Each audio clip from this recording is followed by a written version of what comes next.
શું કરવા શું કામ પણ તમે એક વખત બિલ ઇશ્યુ કરો છો? ના ના 500 પાછા આપું છું. માટે નથી આપ્યું સર. ગમે તે 500 બેનિફિટ માટે વસ્તુ આપ્યું છે. વસ્તુ એ તો છે ક્લિયર છે. એવું ના હોય ને, કન્ઝ્યુમર એક્ટ પ્રમાણે સ્પેસિફિક કન્ઝ્યુમર એક્ટમાં જોગવાઈ છે. તમે આ તો સર્વિસનો મિસયુઝ કરી રહ્યો છે. બિલ સાચું છે. તમે આવી રીતે રોજ કેટલા લોકોને ઉલ્લુ બનાવો છો? આજે તમે બનાવો છો. તમે કીધું કે 50 એ જ કહેવાય આ વસ્તુ ભાઈ. આ છેતરપિંડી જ છે. છેતરપિંડી ક્યારે મિત્રો ગઈકાલે અમે ટીવીની ખરીદી કરેલ હતી. હવે એ ટીવીમાં થયું એવું કે અમે ટીવી લીધું 40,000 રૂપિયાનું અને એમણે અમને બિલ આપ્યું 40,000 રૂપિયાનું.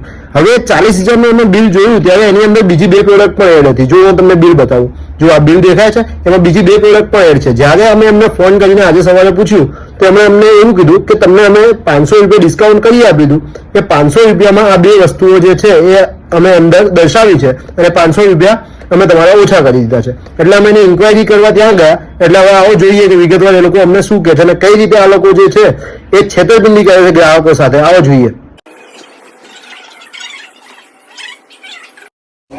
જો હવે સૌથી પહેલા તો સર આપણે જો પ્રાઇસનો કોન્સેપ્ટ હતો પહેલા એ ક્લિયર કરી દો, પછી આપણે આગળ ચર્ચા ચાલુ કરવું છે આપણે કરીએ.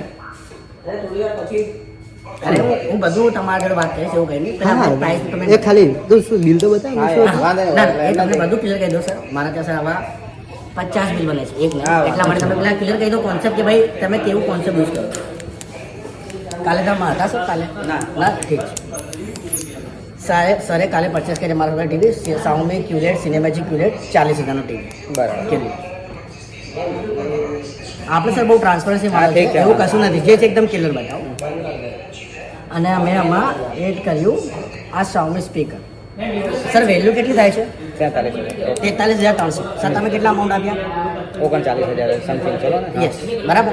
હવે સર કહે છે કે આ સ્પીકર મારામાં એડ થયું તો મેં સૌથી પહેલાં અહીંયા આવ્યા તો તમે ટ્રાન્સપરન્સી રાખી કે જો તમને 500 રૂપિયાનું બેનિફિટ કરી આપીશ, પણ આ સ્પીકર મારામાં એડ કરવું પડશે, પણ સ્પીકરથી તમારે કંઈ લેવા દેવા નહીં. આ વસ્તુ કીધું સર? હા કીધું. ક્લિયર. હવે આજે સવારે સર મને એવું કોલ કરીને કહે છે કે યાર સ્પીકર મારા બતાવે છે અને 40,000નું બિલ છે ને ટીવીની પ્રાઇસ ઓછી બતાવે છે, તો તમે જો કોમ્બો લગાવ્યું ભાઈ એ સરે બીજી આ ક્રોસ વેરિફિકેશન પણ કર્યું કે ભાઈ આ વસ્તુ હું બીજી આપણે પોસિબલ છે કે નહીં. તમને કીધું કે સર આ પોસિબલ નથી, પણ તમને કંઈ બેનિફિટ માટે એડિશનલી એ લોકોએ કર્યું હશે. આ વસ્તુ એકદમ ક્લિયર થઈ. હવે મેં સરને 40,000 પૂરા આપતા તમે પેમેન્ટ કરી હતું, પણ મારે એવું કે ભાઈ તમે બીજી વાર મારા ત્યાં આવો કે આપણે સારું બોન્ડિંગ રહે એ માટે મેં કીધું સર તમારું સ્ટેન્ડનું જે પૈસા છે હું ચલો તમારું રિબેટ કરાવું છું. તો કેવી રીતે? કારણ કે સર આ સ્પીકર પર એડ કરી દઈએ તો તમારા જે સ્ટેન્ડના 500 રૂપિયા છે તમને બેનિફિટ થઈ જાય. આ આપણી વાત થઈ એકદમ ક્લિયર એકદમ ચોખ્ખા. હવે મને બતાવો સર 43,200માંથી 39,500 કેવી રીતે મેળવે? ઓકે તો મને આ જે એડ થયું ને 43નું બિલ આપી દો.